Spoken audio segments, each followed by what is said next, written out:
आपल्याला माहिती आजचा आपण विषय घेतलेला आहे. आजचा विषय आहे गोपींनी कात्यायनी व्रत का केलं आणि असं का केलं, त्याच्यावर मध्ये कसं केलं त्याचा पण उल्लेख होणारच आहे.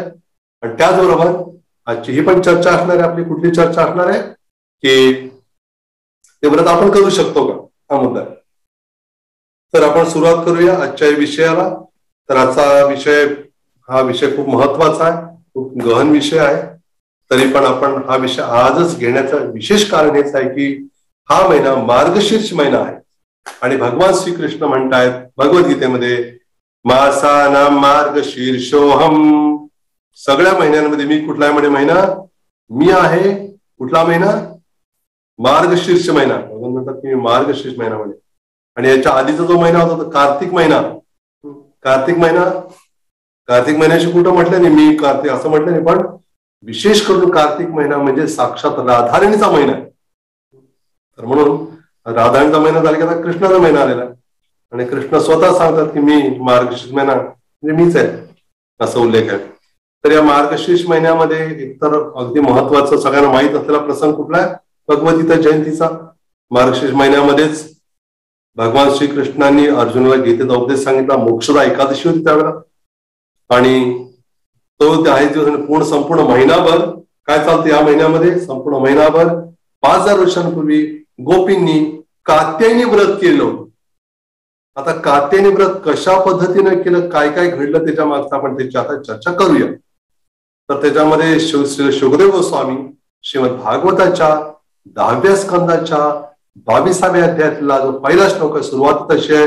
श्री शुक उवाच हेमंते प्रथम मासे नंदव्रज कुमारिकः चेरुर्हविष्यं भुञ्जानः कात्यायन्यश्च व्रतम.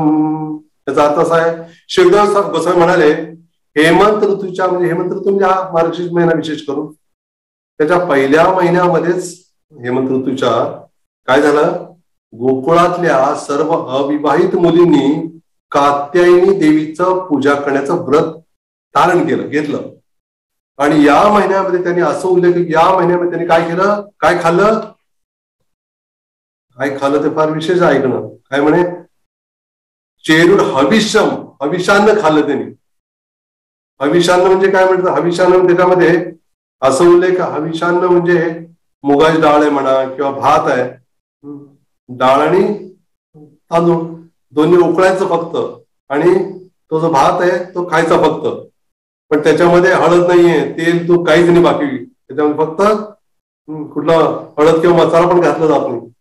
तर असं त्याने अशा प्रकारची खिचडी महिनाभर खाल्ली आहे गोपींनी. म्हणजे याच्यावरून समजू शकतो की आपल्याला काही विशेष अनुष्ठान करायचं तर आपल्याला आहारावरती फार विशेष लक्ष देणं गरजेचं आहे. त्यातला आहार सात्विक आहार असणं खूप आवश्यक आहे. कारण म्हटलेलं आहार शुद्ध सत्वशुद्धी ध्रुवा स्मृती. जर आपला आहार शुद्ध असेल, सात्विक असेल तर त्याचा लाभ असा होतो आपल्याला की आपलं जीवन पण पवित्र होतं. आणि होतं काय की ध्रुवा स्मृती म्हणजे आपल्या ज्या मेंदूतल्या ज्या पेशी आहेत त्या अतिशय सूक्ष्म बनतात, ज्याचा उपयोग आपल्याला भगवंताच्या भक्तीचा गंभीरतेने स्वीकार करण्यासाठी होतो. म्हणून आपण याचा असा स्वीकार म्हणजे आहाराचं खूप महत्व आहे. आणि आपण जसं असं म्हटलं ना, जे जसं खाऊ अन्न तसं बनेल मन. कारण आपण अन्नावरच काय होतं, आपली चेतना बनत असते. कारण आपण जे काही साधन भजन करतो ते साधन भजन सुद्धा आपण काय ग्रहण करतो, काय घेतो त्याच्यावरती खूप अवलंबून आहे. आणि त्यामुळं मसाला इथं त्याने मसाला पण वापरला नाही, आपण मसाला तर वापरतो, नुसतं मसाला नाही, गरम मसाला असतो आपल्याकडं, बरोबर ना. मग ते वेगवेगळ्या कंपन्यांचे ब्रँड असतात, गरम मसाला, थंड मसाला थंड नसतो तो, आपल्याला चांगला थंडच करून टाकतो तो. असे काही मसाले असतात, त्यात बरेच काही मिसळलेलं असतं. शक्यतो भक्त काय करतात, बऱ्याच ठिकाणी घरीच वेगळाच मसाला बनवतात, कारण ते विकत आणले त्यात काय काय मिसळलेलं असतं जे चालत नाही आपल्याला असं काही. तर त्या गोपींनी हे निश्चित आहे की जे वैष्णव आहेत ते देवतांची उपासना करत नाहीत, पूजा करत नाहीत. पण या ठिकाणी एक विलक्षण घटना दिसून येते की या ज्या नंदव्रज कुमारिका, ज्या अविवाहित्या मुली होत्या, कुमारिका म्हणजे आपण मुलींना म्हणतो, अविवाहित मुलींना म्हणतो ना, ती कुमारी म्हणजे काय, विवाह झाला नाही. कधी नाव पण असं म्हणतात ना, कुमारी अमुक अमुक म्हणजे काय, तिचा विवाह नाही झाला. विवाह झाल्यावर मग वेगळं वेगळं त्याला विशेषण लागत असतं. तर त्यामुळं या कुमारिका होत्या आणि त्यांची एक इच्छा होती की कृष्णच पती म्हणून प्राप्त व्हावं, या इच्छेनं त्या सगळ्या कुमारी गोपी पोचलेल्या आहेत. कुठं? यमुनेच्या काठावरती जाऊन त्यांनी काय केलेलं आहे, हे सुरुवातीला त्यांनी त्या आहारावरती पाहिलं, सगळं व्यवस्थित नियोजन केलं की महिनाभर आपल्याला असा आहार घ्यायचा आहे. आणि त्याच्यानंतर पुढे उल्लेख येतोय त्या पहाटे लवकर उठून अगदी भल्या पहाटेच यमुनेच्या पाण्यामध्ये स्नान करायला जात होते. कडाक्याची थंडी. विचार करा, तुम्ही जर वृंदावनात आता जर गेला तुम्ही या काळामध्ये, खूप थंडी असं होतं. कधी कधी 2 डिग्री, कधी कधी 0 पण जातात, कधी कधी बर्फही पडतो तिथे. तर त्यामुळे अशा थंडीमध्ये त्या गोपी काय करू लागल्या की जाऊन कात्यायनी देवीची, दुर्गा देवीची मातीने किंवा त्या वाळूनी मूर्ती बनवून काय करू लागल्या, तिची पूजा करू लागल्या.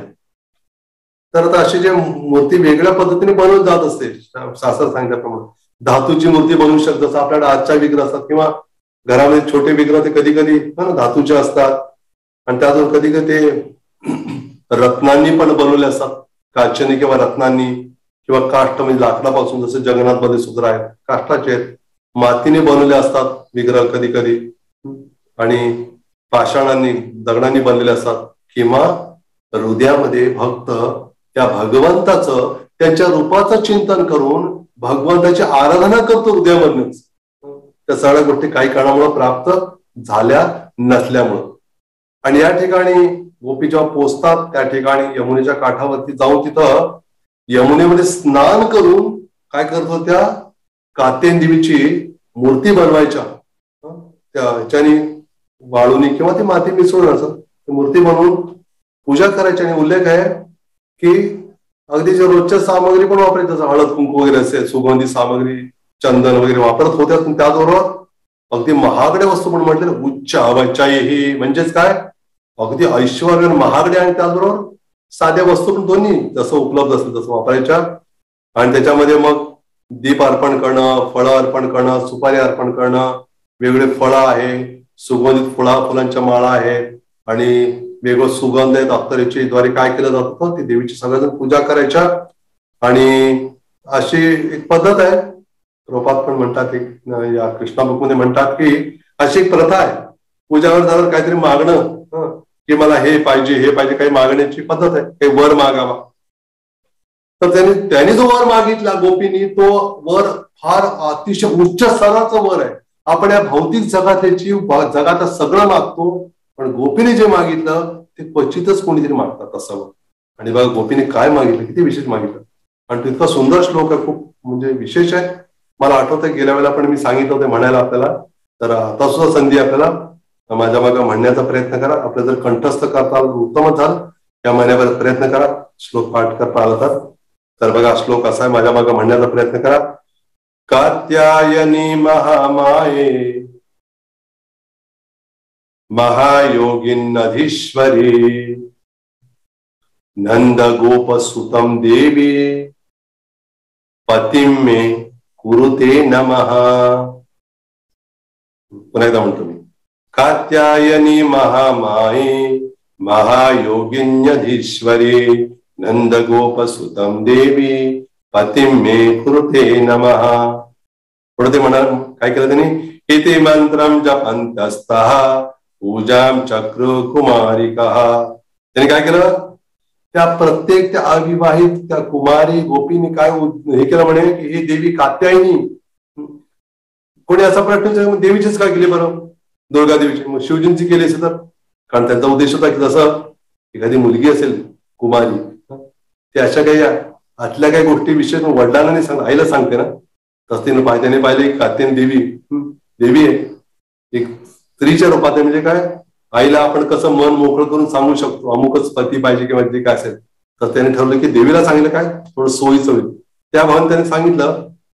आणि पण एक विशेष गोष्ट अशी आहे की काही जणांच्या मनात असा प्रश्न उत्पन्न होईल की आम्हाला तर असं सांगण्यात येईल की आपण देवी देवतांची पूजा करायची नाही, उपासना करायची नाही.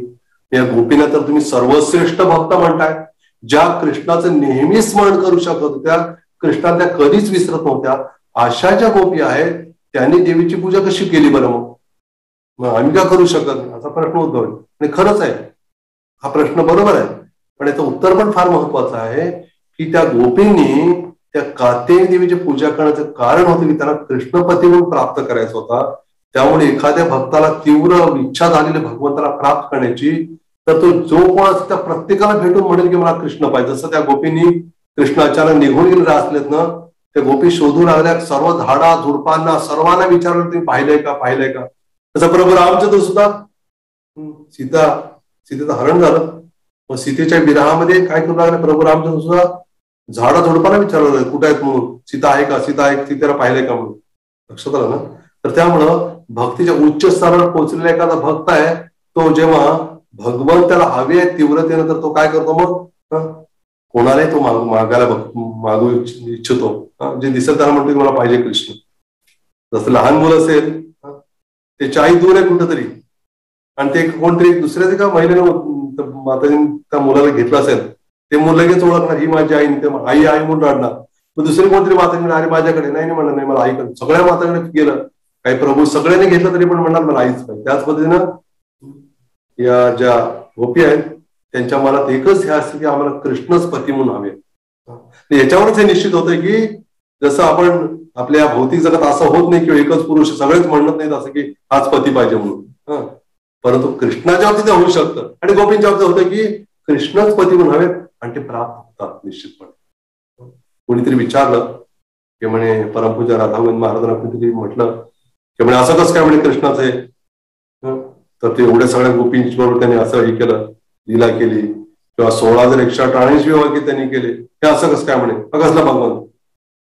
तर राधागोविंद महाराजांनी उत्तर देत ते म्हणाले की सगळं सगळं काय जे काही दिसत सगळं भगवंताचंच आहे, आणि त्यामुळे ज्या सगळ्या स्त्रिया भगवंताच्याच मालकीच्या आहेत, फक्त 16,168च घेतलेल्या आहेत. उलट त्यांच्याकडे जी जायला हवी होती त्यांच्यावेळी तुम्ही त्यांचा उपभोग घेताय, खरं तर ती सुद्धा भगवंताचीच राणी आहे असं सांगितलं. मग त्याला कळलं बरोबर आहे म्हणे.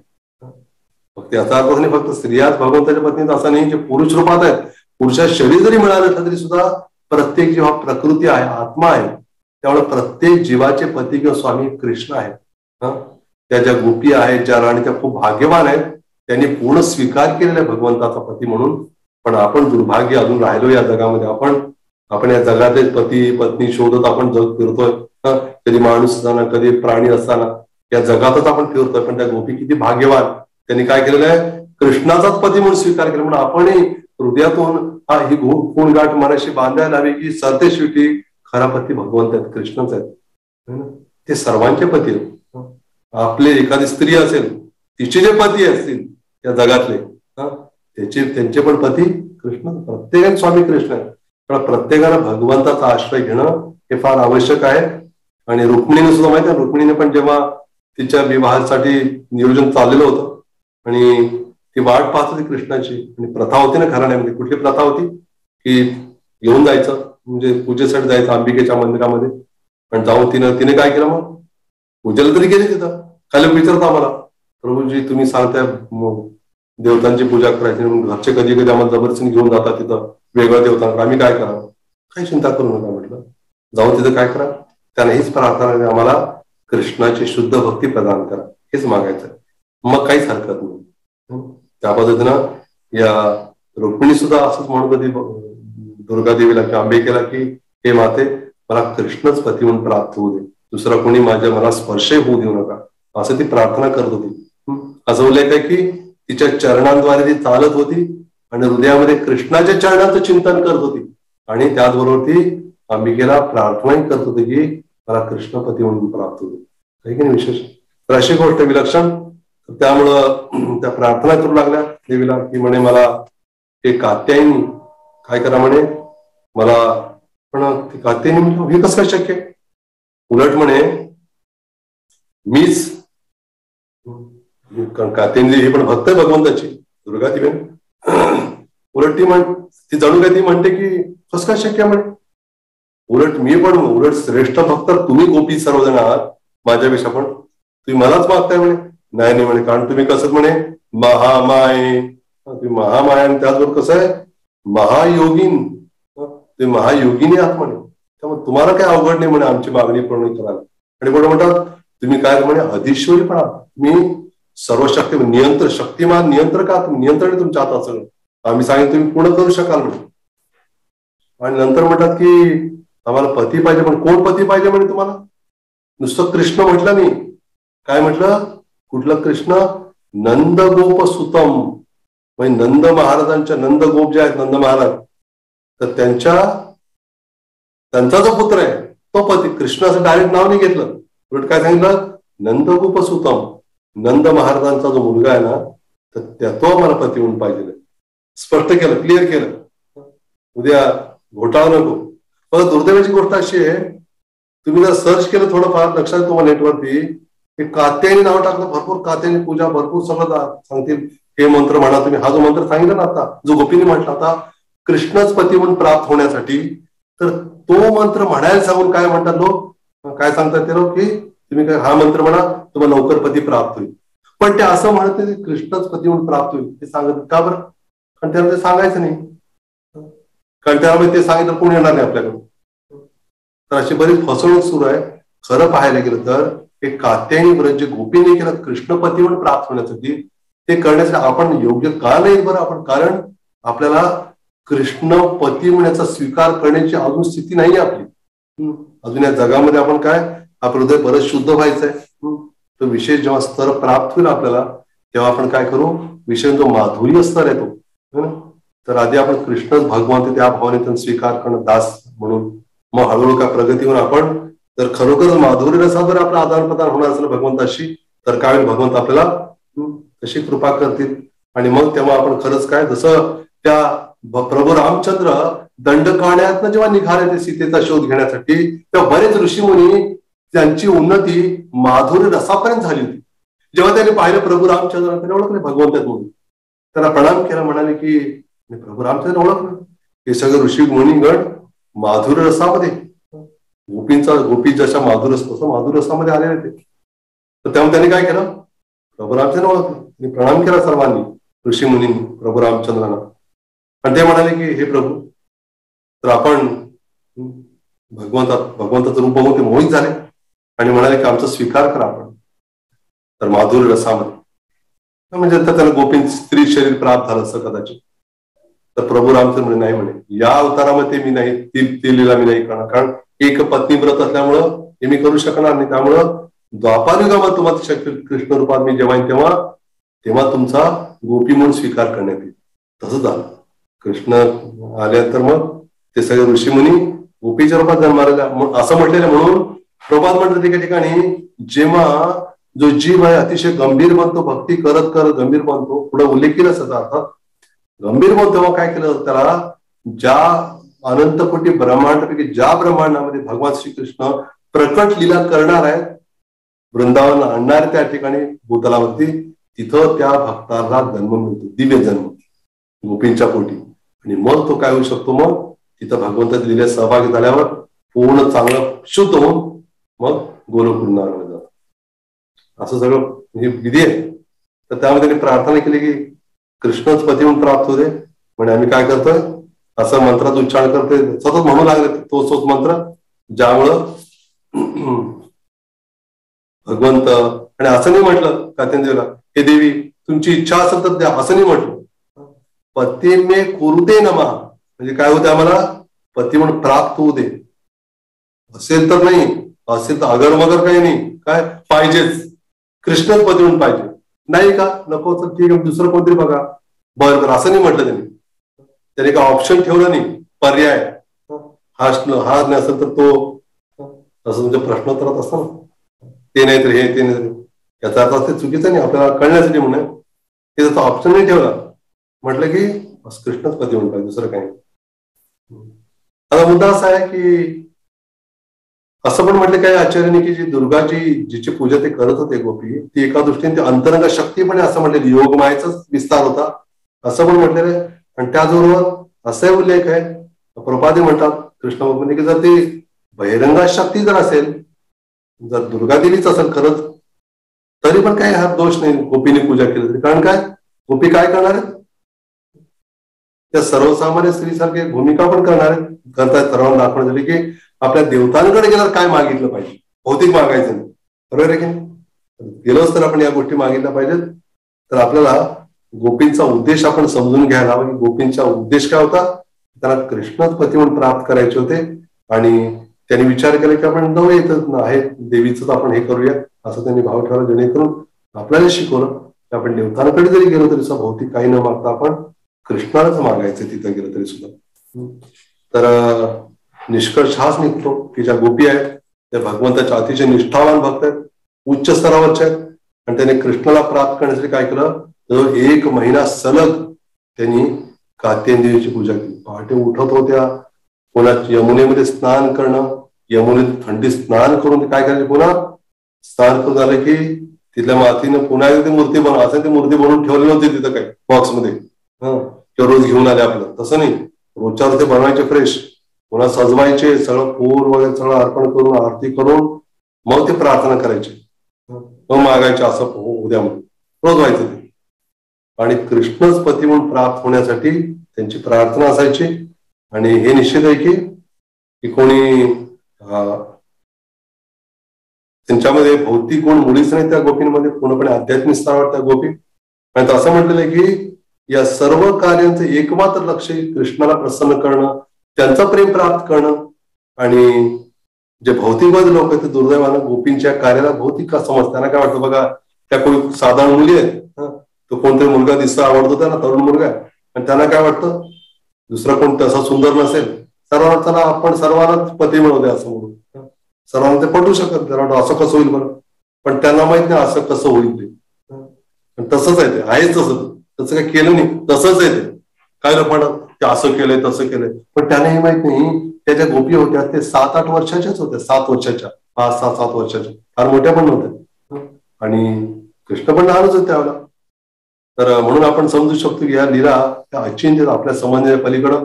पुढं म्हटलेला उल्लेख आहे की पूर्ण महिनाभर असं व्रत ठेवलं आणि मग ते नेहमी म्हणत राहिल्या की कृष्णच पती म्हणून दे, कृष्णच पती म्हणून चाललं होतं. आणि सकाळी उठल्यानंतर रोज, आणि दुसरं ते काय करायचे बघा, उठल्या एकमेकांना बोलवायच्या त्या सगळ्या गोपींना, आणि एकेका प्रत्येक गोपीचं नाव घेऊन घेऊन बोलवायच्या, सर्व एकत्र यायचे आणि परत सगळेच म्हणून एकमेकांचा हात धरून काय करायचे, नदीकडे जाता जाता कृष्णाच्या महिमेचं फार जोरदाराने गायन करायचे. फार महत्वाचं आहे. ह्याच्यातनं आपल्याला शिकू शकतो की भक्तांच्या संगतीमध्ये राहून आपण काय केलं पाहिजे, भगवंताचं गुणगान केलं पाहिजे. इथे भगवान म्हणतात ना, मच्चित्ता मद्गत प्राणः बोधयंता परस्परम कथयंतश्च माम नित्यम तुष्यंती च रमंती च. भगवान स्पष्ट म्हणतात की माझे जे भक्त आहेत त्यांनी आपलं मन, आपलं चित्त ते माझ्यामध्ये त्यांनी गुंतवलेलं आहे, आपले प्राण त्यांनी मला अर्पण केलेले आहेत आणि आपसामध्ये चर्चा करतात. कशी चर्चा, कथयंतश्च माम, कृष्ण म्हणते माझी चर्चा करतात, माझं गुणगान करतात आणि त्याच्यामध्येच त्यांना आनंद मिळतो, त्याच्यामध्ये ते रमून जातात. हा लाभ आहे त्यांचा, बरोबर ना. तर त्यामुळं असं ते करत होत्या. आपण हेच शिकायला हवं त्यांच्याकडनं की आपण भक्तांनी एकत्र येऊन भगवंताचं गुणगान करावं. जेवढं आपण एकत्रित संघटित रीतीने आपण करू तेवढं भगवंत प्रसन्न होणार. भगवंत बघणार हे सगळे भक्त किती प्रेमान राहतात. प्रभात म्हणाले ना, मी गेल्यानंतर तुम्ही एकत्र किती प्रेमान राहतात याच्यावर मला कळेल म्हणजे तुमचं माझ्यावर किती प्रेम आहे. तर हे सगळं आपल्या याच्यातनं समजू शकतो. आणि मग ते असं चाललेलंच होतं सगळं, म्हणजे रोजच्या महिनाभर चाललं होतं आणि एक दिवस त्यांचं संपलेलं होतं, पूर्ण महिना झालेला होता. आणि ह्याच्यात फार एक विशेष विलक्षण दिला आहे. अर्थात हे फार गोपनीय दिला असेल तरी पण आपल्या थोड्या ह्याच्यातनं काही शिकण्याच्या दृष्टीने मी आज ठरवलं या महिन्यात लिला सांगावी म्हणून. तर असा उल्लेख आहे की त्या नेहमीप्रमाणे त्यांचं संपलेलं होतं तरी पण एक समाप्तीचं एक स्नान या दृष्टीनं त्या आल्या आणि येऊन तिथं नदीमध्ये स्नान करून आणि पुन्हा कृष्णाचं गान करू लागल्या. आणि असं आचार्याने सांगितलेलं आपल्याला की जेव्हा त्या नदी स्नान करू लागल्या त्या दिवशी काय केलं होतं, शेवट तो संपलो त्यांचा 1 महिना, तेव्हा त्यांनी विशेष करून काय केलं, इतर गोपींना पण बोलून घेतलं, राधाणीला पण बोलवलं त्यावेळेला मुद्दाम आवर्जून, त्याला समाप्ती आहे, समाप्तीला तुम्ही पण या म्हणून. आणि सगळे मध्ये स्नान करायला गेले आणि त्यांचं स्नान जणू काही पूर्ण आता महिनाभरचं विधी संपलेली आहे, आता है ना, थोडं आता कार्य संपलेलं, तर आता काय करावं, झाल्यानंतर करूया बाबा अशा भावनेने ते करत होते. आणि प्रपात म्हणतात की अशी प्रथा होती त्यावेळेला, त्या नदी स्नान करताना आपले वस्त्र बाजूला ठेवून त्या नदीमध्ये स्नान करायच्या आणि मग त्या प्रत्येकीची इच्छा होती कृष्णच कायम व्हावं, पती म्हणून प्राप्त व्हावं. तर भगवंतांनी काय केलं माहितीये का, इच्छा पण पूर्ण केली त्यांची वेगळ्या पद्धतीने. पण जेव्हा ब्रह्मसमूह लीला जेव्हा घडली, वास्त्र चोरली होती ना त्यांनी, त्यावेळेला काय केलं भगवंतानी, स्वतः विस्तार केला, स्वतः वास्त्र बनले, स्वतः गोप बालक बनले भगवंत. आणि त्यावेळेला जो एक वर्षभर जेव्हा भगवंत स्वतः त्या गोप बालकाच्या रूपामध्ये घरी जात होते नेहमी, तर त्या गोप बालकांचं काय केलं मग भगवंताच्या योजनेनुसारच त्या वर्षभरातच त्या बऱ्याच मुलांची लग्न झाली. आणि ते मुलं साक्षात कृष्णच होते.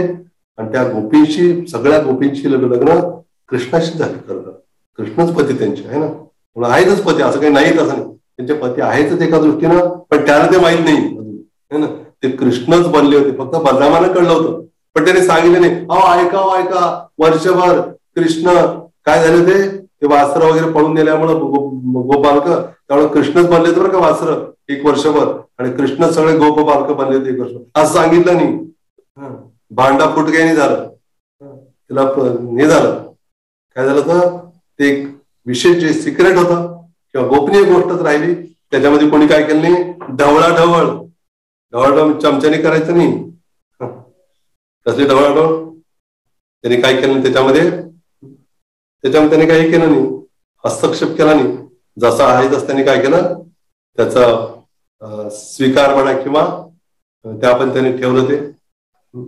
तर म्हणून त्याच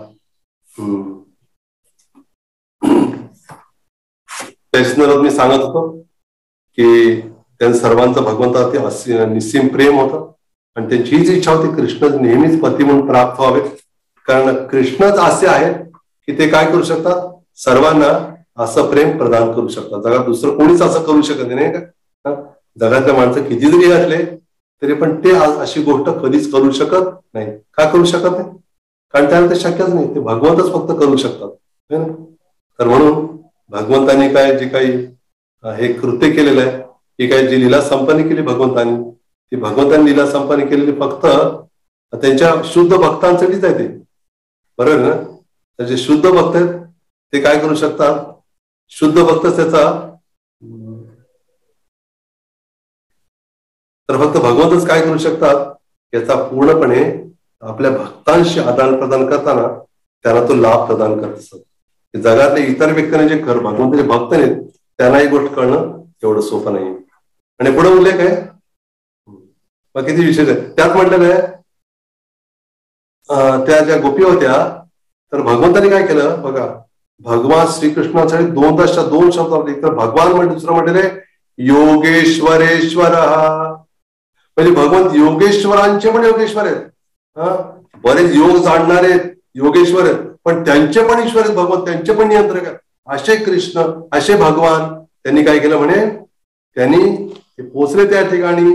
आणि असं म्हटलेलं आहे की त्यांना माहित होते भगवंत असल्यामुळं, इथं क्लिअर केलेलं, स्पष्ट केलेलं शुकदेव गोस्वामींनी की हे कृष्ण साक्षात भगवंत आहेत, योगेश्वरेश्वर आहेत.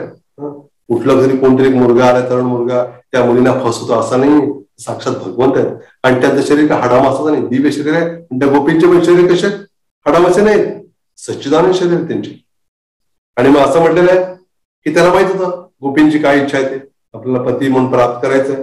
तर त्याने काय केलं, तर आपल्या मित्रांना घेऊन गेले भगवंत तिथं. मित्रांनी लहान लहान मुलं होती, ती फार मोठी मुलं नव्हती, लहान आपल्या मित्रांना घेऊन पोहोचले तिथं. कारण त्यांनी पाहिलं, इथं उल्लेख आहे की त्यांनी काय केलं, गोपींनी त्यांची जी साधना केली होती महिनाभर गंभीरतेनं, त्याचा फळ द्यायला गेले भगवंत. याच्यावर कळतं आपल्याला, आपण जर गंभीरतेने जर साधना केली, पहाटे लवकर उठणं, ब्रह्ममुहूर्तामध्ये उठणं, भगवंताचं नामस्मरण करणं, मंगलारती करणं, या सगळ्या गोष्टी जेव्हा आपण करू, भगवंत काय करतील, स्वतः येतील. स्वतः येतील म्हणजे कुठल्या दृष्टीनं, जेव्हा आपण भगवंताचं नाम घेतो ते आपल्याला असा अनुभव येईल की भगवंताचं नाव साक्षात भगवंत आहेत, म्हणजे भगवंत खरोखरच आपल्या जवळ येतील त्या साधनेचं फळ देण्यासाठी. म्हणून आपण हे करायचं नाही, म्हणजे चुकारपणा करायचं नाही साधना करण्यामध्ये. तर आपण साधना करण्यामध्ये गंभीर राहायचं, अगदी आनंदाने साधना करायची. असं म्हटलेलं आहे, नित्य सिद्ध कृष्ण प्रेम साध्य कबुनाय, श्रवणादी शुद्ध चित्त कर हे उदय. भगवंताचं प्रेम आपल्या हृदयामध्ये आहेच आहे, ते काय बाहेर राहण्याची गोष्ट नाहीये. नित्यसिद्ध, कारण आपण भगवंताचे अंश आहोत, भगवंताचे सेवक आहोत. यामुळं आपलं भगवंतावर प्रेम आहेच आहे मुळात. ते काय कुठनं बनवायचं नाही भाजीपाल्यासारखं, आहेच आहे. त्याला जागृत करायचं. ते कसं जागवेल म्हणे, श्रवणादी शुद्ध चित्ते. श्रवण कीर्तन या सगळ्या विधी नविदा भक्ती केल्यामुळं काय होणार आहे, आपलं हृदय शुद्ध होईल आणि ते प्रेम काव्य त्यातनं जागृत होईल, ते प्राप्त होईल आपल्याला. पण भगवंत काय करतात मग, असं साधना करून साधन सिद्ध झालेल्या जीवांना आपल्या धामात घेऊन जातात. त्यांना विशेष त्यांच्यावर कृपा करतात.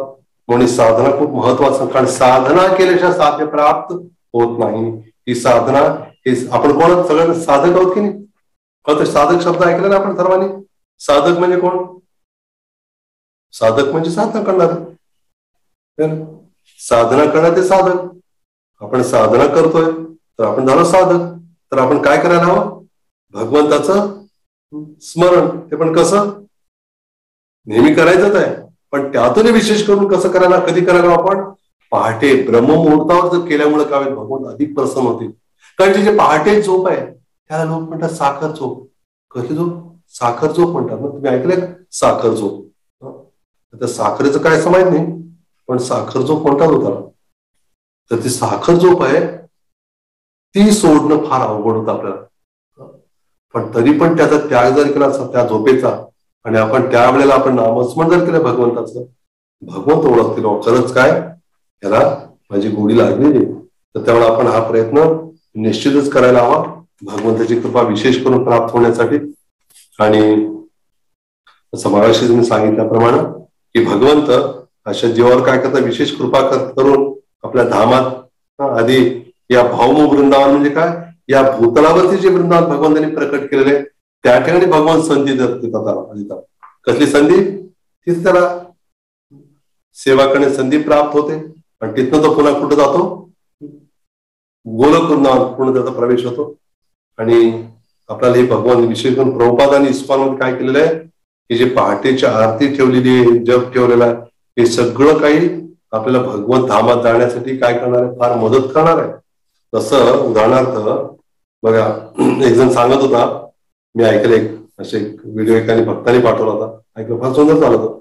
समुद्राच्या काठावर काही लोक थांबलेले असतात, चर्चा झाली त्यांची, आणि एक जण म्हणतो की दान धर्म केला पाहिजे, तर दुसरा म्हणतो की त्याची तेवढी इच्छा नसते.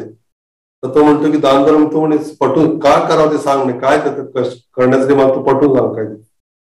तो म्हणतो म्हणे ठीक आहे म्हणे सांगतो. तो म्हणतो 2 दिवसांनी तो म्हणतो की हा ठीक आहे मी सांगतो म्हणे. कसं म्हणजे स्वर्गात जायची इच्छा आहे ना, स्वर्गात जाण्यासाठी काय हे केलं पाहिजे. मग तो कसं विचार करतो, कारण दान वगैरे करण्याचं तर प्रवृत्ती नसते. मग तो सांगतो, त्याला हे केलं नेमकं. तो म्हणतो बघा की समजा जर आपला अमेरिकेत जायचं तर काय करतो आपण, इथली करन्सी चालत नाही ना, अमेरिकेत डॉलर्स लागतात, आणि इंग्लंडला गेलं तर काय पाऊंड लागतात. तर ज्या देशाला आपण जातो त्याप्रमाणे तिथलं जे चलन आहे ती आपण नेल्याशिवाय इथल्या पैसे काय उपयोग होत नाही.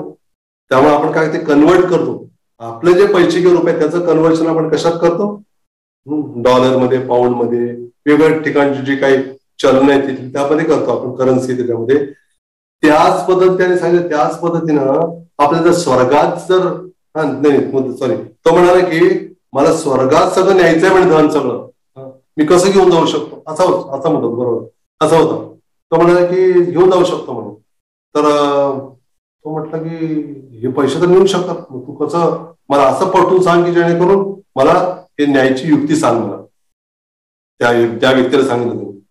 मग त्याने म्हटलं आहे म्हणे युक्ती. असं का म्हणे, सगळं नेऊ शकतो, सगळं नेऊ शकतो, कसं सांग म्हणे. मग त्याने विचारलं तुला अमेरिकेत जायचं, तिथली करन्सी नेणार, डॉलर घेऊन सगळं. तसं म्हणे स्वर्गात सुद्धा इथली करन्सी चालत नाही, इथे रुपये घेऊन जाऊ शकत नाही, का चालत नाही, काय करणार नाही. त्यामुळे म्हणे आपण काय केलं पाहिजे, कन्वर्ट केलं पाहिजे म्हणे. कसं कन्वर्ट करणार म्हणे आपण,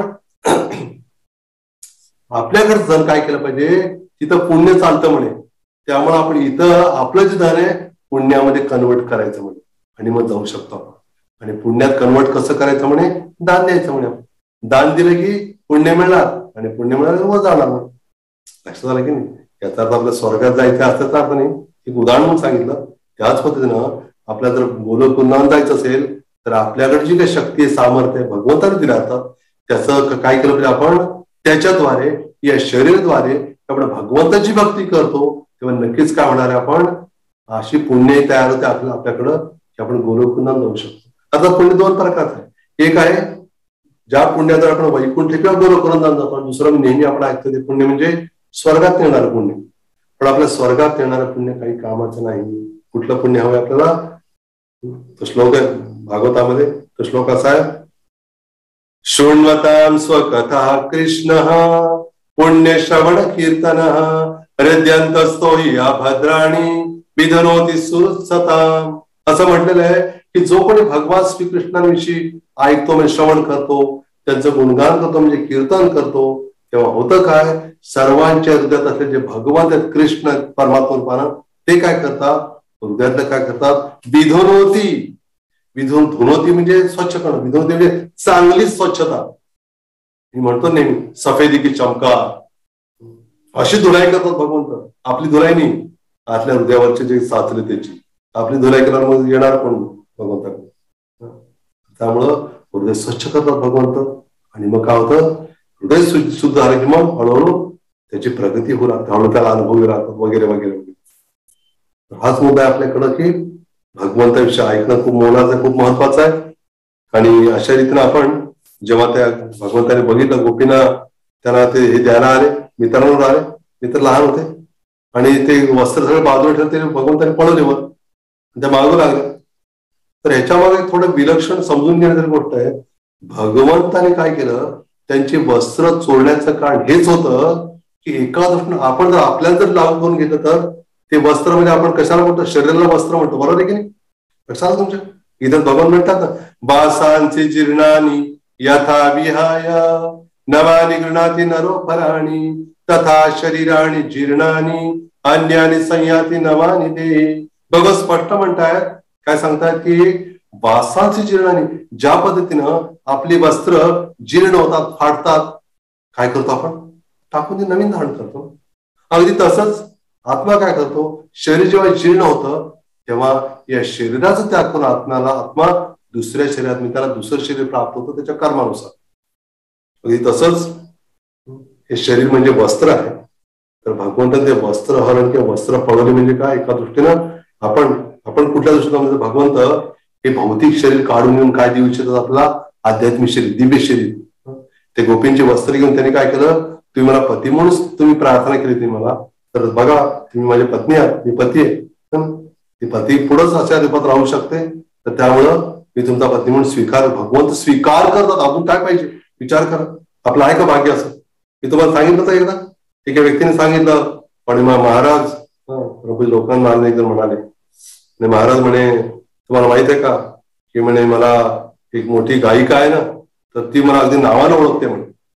महाराज वा, अच्छा, चांगली गोष्ट आहे, फार आनंदी गोष्ट. पण तुम्ही जर असं म्हटलं असता की साक्षात भगवान श्रीकृष्ण मला ओळखतायत, मग काहीतरी कमाल झाली असती. या जगात लोक ओळखतात आणि विसरून जातात, पण कृष्ण असे त्यांनी एकदा लक्षात ठेवलं तुम्ही भक्ती करताय, झालं वेळा पार तुमचा. त्यामुळं आपण अशी भक्ती करावी जेणेकरून भगवंत पाहतील की अरे हा विशेष भक्त आहे बाबा माझा. तर असं भगवंत काय करतात, आपल्याला त्यांच्याकडे बोलवण्यासाठी मार्ग मोकळा करतात. गीतेत म्हणतायत ना, भगवंत म्हणतात, तेषां सतत युक्तानां भजतां प्रीतिपूर्वकं ददामी बुद्धी योगम तम येन माम उपयांती ते. भगवान म्हणतात की काय सांगतात, तेषां सतत, जे माझे भक्त कसे म्हणे, ते सतत आणि प्रेमानं माझी नेहमी भक्ती करत राहतात, त्यांना मी काय करतो, अशी बुद्धी देतो ज्या बुद्धीद्वारे ते माझ्याकडे परत भगवंताकडे.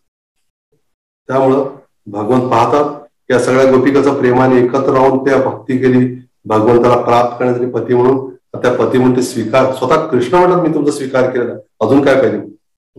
आपल्याला तर माहित पण नाही की आपण असं काय बोललो पण नाही कधी, पती पाहिजे म्हणतो मी म्हणून.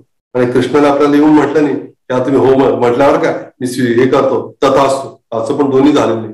पण कृष्णाची इच्छा आहे. खरंच परम लोकांच्या लेक्चरचं प्रवचन आलं होतं, भगवान म्हणाले की विठ्ठल तुमची वाट पाहत आहेत, की कधी तुम्ही यार म्हणून वाट बघत होत.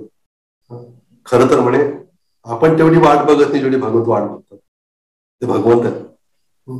तसं जे ध्रुव महाराजांची आई जी होती सुनीती, तर तिनं सांगितलं, जा म्हणे मुला ध्रुव, तू जंगलात जा म्हणे, तिथं तुला भगवान नक्कीच, नारायण नक्कीच भेटतील म्हणतो. मी काय म्हणे, मी एक आई, मी किती प्रेम देणार म्हणे. अरे भगवंत कृष्ण लाखो मातांचं प्रेम देऊ शकतात म्हणून, मी एक आईचं त्याग करून काय तुला फरक पडणार, त्या बदल्यात तुला एवढं मिळालं तर, ऐक ना. त्यामुळे जा म्हणे. खरंच त्या आईच्या वचनावर विश्वास ठेवून लगेच गेले ध्रुव महाराज, भगवंताची प्राप्ती झाली त्यांना. त्यामुळं इथं भगवंत काय करतात, त्यांचे वस्त्र घेतात, पर त्यांची विशेष कृपा करतात. जेव्हा भगवंत बघतात त्यांनी पूर्ण समर्पित झालेले आहेत, तर भगवंत बघतात की समर्पण खूप महत्वाचं. भक्तीमध्ये काय समर्पण, तर नुसतं आपण करतोय भक्ती, पण ते समर्पित भावनेने करणं हे खूप मोलाचं, खूप महत्वाचं आहे. आणि भगवंत त्यांची विशेष कृपा करून त्याला काय करतात, पाठवतात त्याला. आणि पुढे मग उल्लेख येतो की कसं राहतले सहभाग घेतला वगैरे वगैरे सगळं. तर जे आजची जी म्हणजे हा विषय आपण घेतला, कात्यायनी देवीचं त्यांनी व्रत केलं, तर यात आपण काही गोष्टी शिकलो. तर एकतर कात्यायनी देवीची पूजा गोपींनी का केली बरं, तर याचं उत्तर हे सांगितलं आपण की गोपीनाथ कृष्णपती म्हणून हवे होते. आणि त्यांनी विचार केला की आपण कात्यायनी देवीकडे जाऊन प्रार्थना करणं काही वावगं नाही, कारण आपल्याला भगवंत हवे, कृष्ण हवे, त्यामुळे कुठेही मिळत तर काय घेऊन आपण. तर अर्थात कात्यायनी देवी काय बोलली नाही त्यांच्याशी की तथास्तु वगैरे म्हणून, पण कृष्ण म्हणाले की तुम्ही कात्यायनी रोज तुम्ही प्रार्थना केली की नाही, मला सगळं कळलंय. तिथं कृष्ण येऊन काय पाहत नव्हते, ते भगवंत आहे म्हणून का म्हटले, भगवंताला म्हटले. काय योगेश्वरेश्वर का म्हटले की तुम्ही साधारण मुलगा आणि मुलगीचं प्रेम संबंध समजून तुम्ही हे करू नका, निंदा करू नका, ते भगवंत आहे. ते एकटे असून एवढं सगळं ते करू शकतात, पण आपण नक्कल करायला गेले की झालं आपलं. आपण एक गोष्ट लक्षात ठेवूया. आणि मग मी दुसरा मुद्दा होता की आपण हे करू शकतो कात्यायनी व्रत, आपण करू शकत नाही किंवा करणे योग्य नाही, कारण आपलं तो स्तर नाहीये. आधी आपल्याला कृष्ण भगवंत म्हणून स्वीकार करणं, विधिनियमांचं पालन करणं, श्रवण करणे चालू ठेवल्यामुळे काय होईल, आपल्याला ती जाणीव होईल निश्चितच. म्हणजे असा एक स्तर येईल, तो आता फार उच्च स्तर आहे. कृष्णच पती म्हणून भेटावेत असं मागणं भगवंताला, तर तो स्तर फार दूर आहे आपल्यासाठी, पण तो जवळ येऊ शकतो. आपल्या त्यासाठी थोडी मेहनत आहे, त्यासाठी थोडा आपला प्रयत्न आहे, आपली तळमळ हवी आहे. तर निश्चितच आपल्याला तो जो स्तर प्राप्त झाला त्यांना, अशा भक्तांना, तो आपल्या जीवनामध्ये पण एकदा काय होईल, नक्कीच तसा प्राप्त होईल. हरे कृष्ण. काय प्रश्न आहेत कोणाचे? अर्थात आपण असा अपेक्षा करू शकतो, भगवंताला प्रार्थना करू शकतो, भगवंता माझी तर योग्यता नाही आपण पती म्हणून प्राप्त व्हावं, पण माझी इच्छा तर आपण पती म्हणून प्राप्त व्हावेत असं. तर त्यासाठी आपण कृपा करून काय करा, मला अशी संधी प्राप्त होऊ दे, असं मार्गदर्शन प्राप्त होऊ दे, किंवा अशी कृपा किंवा आपली भक्ती करणं, शुद्ध भक्ती करणं काय होऊ दे, शक्य होऊ दे. अशी भक्त काय करतो